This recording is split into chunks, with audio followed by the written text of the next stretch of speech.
Hello? Ano tigibon nindo dyan? Ha? Ano yung fish pond? May mga sira dyan? Ha? Ano tigibon nindo dyan? Mainit baga?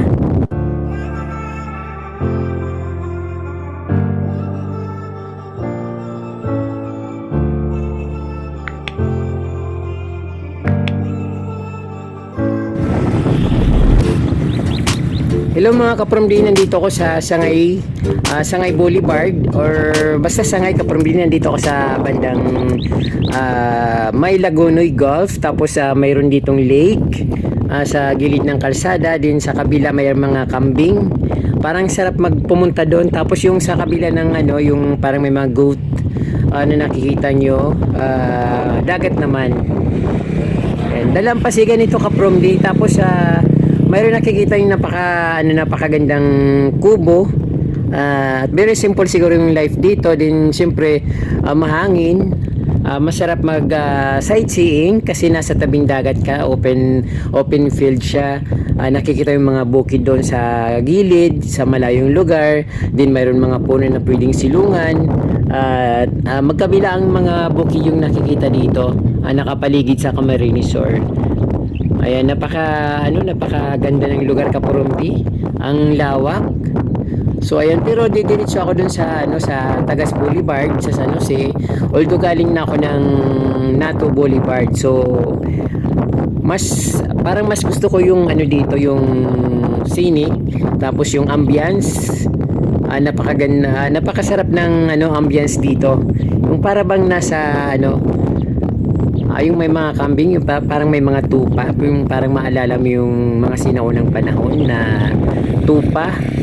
Tapos nakikita mo yung parang Middle East sa panahon ni Jesus Christ na napapanood natin sa mga pelikula, na yung may mga tupa, then ayun may kubo, tapos may mga manok na umaali-aligid sa bahay.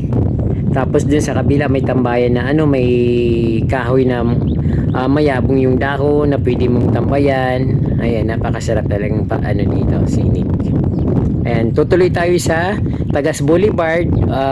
Hindi pa dito yung Tagas Boulevard, medyo konting motor pa. At ayun, sa kabila kasi kapromdi hindi siya magkarugtong, pero mayroon maliit lang na kalsada, pero malapit lang. Kaya mga kapromdi, hindi ako makatiis na hindi ako pumunta dito sa field. May nakita akong bata pero biglang nawala.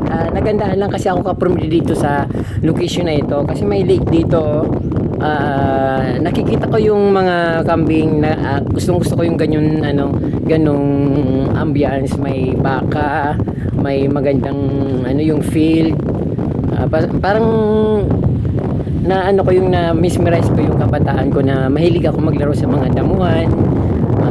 Tumatakbo ako sa mga damuhan, din may mga kalaro ako naghabulan. So ayun, naalala ko sa lugar na ito, napakaganda kasi. So Sangay ito kapromdi, banwaan ng Sangay Camarines Resort. Hindi ko alam kung fish pond ito or something na ilog kasi dead end dito. Tapos may pumapasok na water galing doon, so parang kanal, pero pagdating dito parang malawak na parang fish pond. So ayan, ang gusto ko lang ipakita sa inyo, kaso lang yung bata, kakausapin ko sana. Ayun, nakita ko yung bata, sayang hindi ko dala yung mga school supplies na naka-stack sa bahay. Bibigay ko sana. Tumatago sila, yun. Hello? Ano tigibon nindo dyan? Ha? Ano yung fish pond? May mga sira dyan? Ha? Ano tigibon nindo dyan? Mainit baga? Mainit na maray? Baka may halas dyan? Ha? Mayo? Nagbabangwit ka mo? May siraman? Ha? Igwa? Ang cute nila kapromdi. Siguro magkapatid kayo. Ang cute nila kapromdi. Kaya lang sobrang init pa. Dapat medyo hapon na. Ayan. Saan ang bahay nyo? Diyan sa likod. Ayan kapromdi. Ay, nagustuhan ko lang yung location nila dito, yung place, kaya bumaba ako at gusto ko sanang ano, nakalimutan ko yung school supplies na mayroon doon sa bahay galing kay Ate Brenda. So ayun po mga kaprom din, nandito na po ako sa Tagas Boulevard dito sa San Jose, Camarines Sur. So nagpapalibos na lang ako ng oras kasi pagod na ako sa kabiyahe na halos maikot ko na yung buong Partido District or 4th District ng Camarines Sur. Kaya andito ako sa may tabing dagat at nagpapahangin. Pero naikot ko na to from galing na ako dito kanina, din pumunta ko ng may Nato Boulevard, din bumalik ako dito, tapos may nakita akong napakagandang lugar. So ayan nga kapon, napakalakas ng hangin dito kaya sarap magtambay. So alam ko every weekend maraming tao dito, saka parang may nagtitinda ng mga ihaw-ihaw doon. Masaya, kaya lang malayo ako dito kapag nagpagabi ako. So siyempre madilim na makakabalik, din medyo malayo-layo rin yung barangay na Gubat, kaya ayan, hindi na ako magpapagabi dito. Pero yung view dito talagang napakaganda at siyempre basta yung fresh air kasi dito kaprom di walang kaharang-harang, talagang Lagunoy Gulf, going to Pacific Ocean, then ay napapaligiran ng mga bukid, ayan. So ayun nga po mga kapamilya, unti-unti nang dumadami yung mga tao, tapos nagtatayo na sila ng mga stall for street foods na lagi natin nabibili sa mga ganitong event. Every weekend naman yata ito kapamilya, kaya sorry na yung mga tao dito sa mga ganitong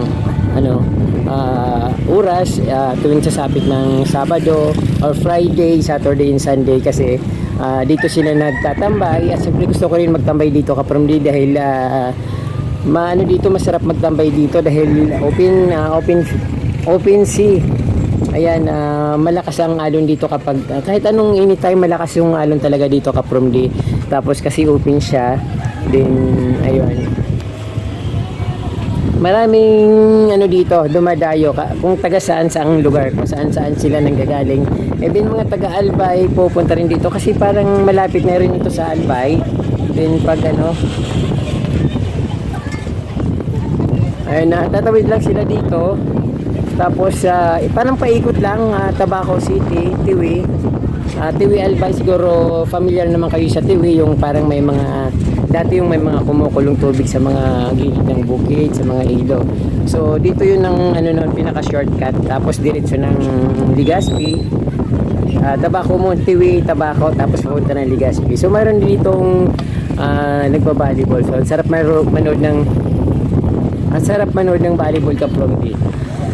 Lalo pag mga ganitong sa probinsya, kasi mas maganda sana yung ratan na bola, kasi masakit yun pag nakatama, talagang talaga sila, umatik kapag talaga yung bakbakan pag ratan yung bola.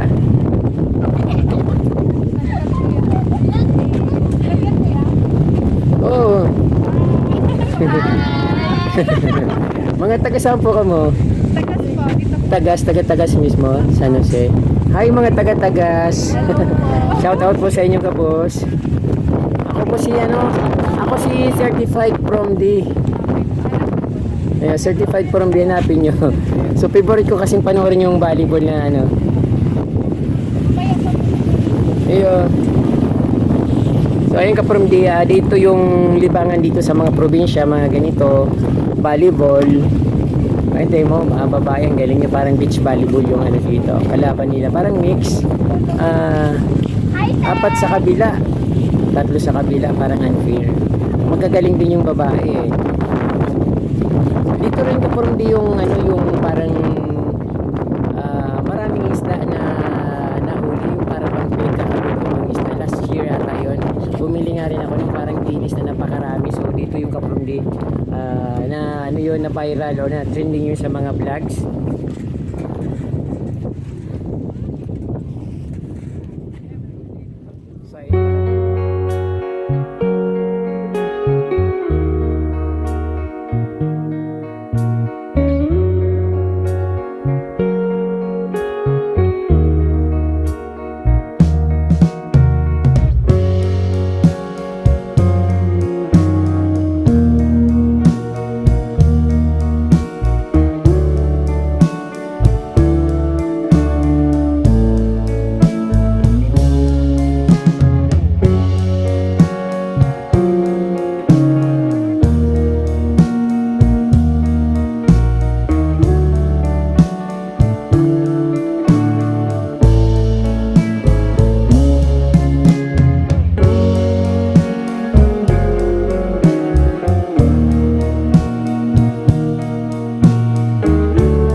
Maganda dito siguro sa gabi Kaprom D pag parang nightlife.